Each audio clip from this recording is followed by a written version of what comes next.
Hello साथियों, नमस्कार। B test वाला पे आपका स्वागत है। यूपीएसआई के प्रीवियस ईयर क्वेश्चन का हम लोग वीडियो में डिस्कशन कर रहे हैं। कल एक वीडियो अपलोड कर दिया गया है, आइए उसके अन्य प्रश्नों पर नज़र डालते हैं। तो प्रश्न दिया है, किस संशोधन द्वारा संपत्ति के अधिकार को मौलिक अधिकार के रूप में भारत के संविधान से हटा दिया गया।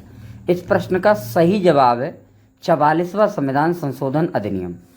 अच्छा, यदि आपसे ये पूछा जाए कि 44वां संविधान संशोधन अधिनियम कब आया था, तो ये 1978 में आया था। संपत्ति का अधिकार पहले अनुच्छेद 31 के अंतर्गत था, मौलिक अधिकार के अंतर्गत। आप लोगों को जानकारी के लिए बता दूं, मौलिक अधिकार का उल्लेख संविधान के भाग 3 में अनुच्छेद 12 से 35 तक दिया गया है। मौलिक अधिकार संविधान में अमेरिका के संविधान से लिए गए। आप लोगों को कमेंट में ये बताना है, संपत्ति का अधिकार वर्तमान समय में संविधान के किस भाग में और किस अनुच्छेद के तहत समाहित कर दिया गया है। और भी ऑप्शन पर नज़र डालते हैं तो दिया है 42वां संविधान संशोधन। 42वां संविधान संशोधन अधिनियम 1976 में हुआ। ये अब तक के हुए सबसे बड़े संविधान संशोधनों में से एक था। इसके बारे में कहा जाता है कि इसको मिनी संविधान कहते हैं। यदि आपसे प्रश्न पूछा जाए निम्नलिखित में से किस संविधान संशोधन अधिनियम को अर्ध संविधान मिनी कॉन्स्टिट्यूशन के नाम से जाना जाता है। इसी संविधान संशोधन के द्वारा प्रस्तावना में संशोधन किया गया था। एक और नया प्रश्न है कि किस न्यायाधीश ने भारत में जनहित याचिका का मार्ग प्रशस्त किया था। BR कृष्णा अय्यर, MN वेंकट चलैया, SP शाह। तो इस प्रश्न का जवाब डी सही है, अर्थात अगर मैं नाम के हिसाब से देखूंगा तो BR कृष्णा अय्यर। यदि आपसे पूछा जाए भारत में जनहित याचिका की शुरुआत कब से हुई थी, तो 1980 से हुई थी। आप लोगों को कमेंट में एक बात बतानी है, BR कृष्णा अय्यर के अलावा और कौन सा न्यायाधीश था जिसे PIL याचिका का जनक कहा जाता है। और साथ ही साथ PIL याचिका जो होती है, ये जनहित मामले जितने भी होते हैं उनके लिए जारी की जाती है।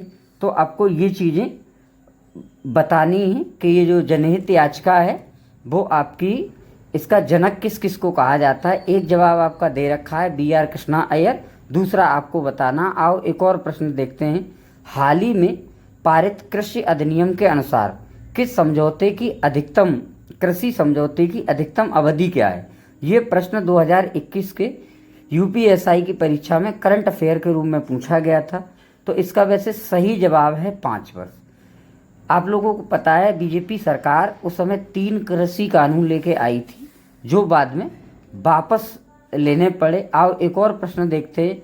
राष्ट्रीय सुरक्षा अधिनियम किससे संबंधित है, तो ये असामाजिक तत्वों से, निवारक निरोध से, सार्वजनिक सुरक्षा से, आतंकवाद नियंत्रण से।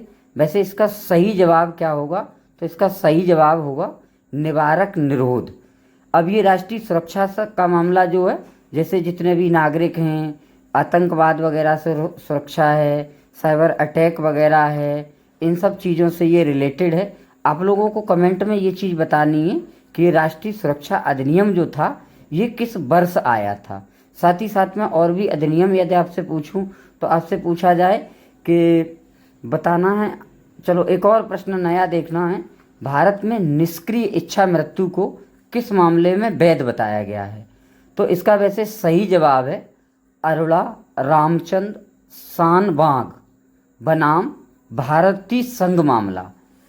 तो ऑप्शन ए इसका सही होगा। एक्चुअली इसमें बताया ये गया है, जैसे कोई व्यक्ति है जिसकी ला इलाज बीमारी है जिसको, अर्थात वो व्यक्ति कोमा में है, उसका इलाज नहीं हो सकता, उसका जीवन का अंत समय आ गया है, डॉक्टर लोगों ने भी हाथ खड़े कर लिए हैं।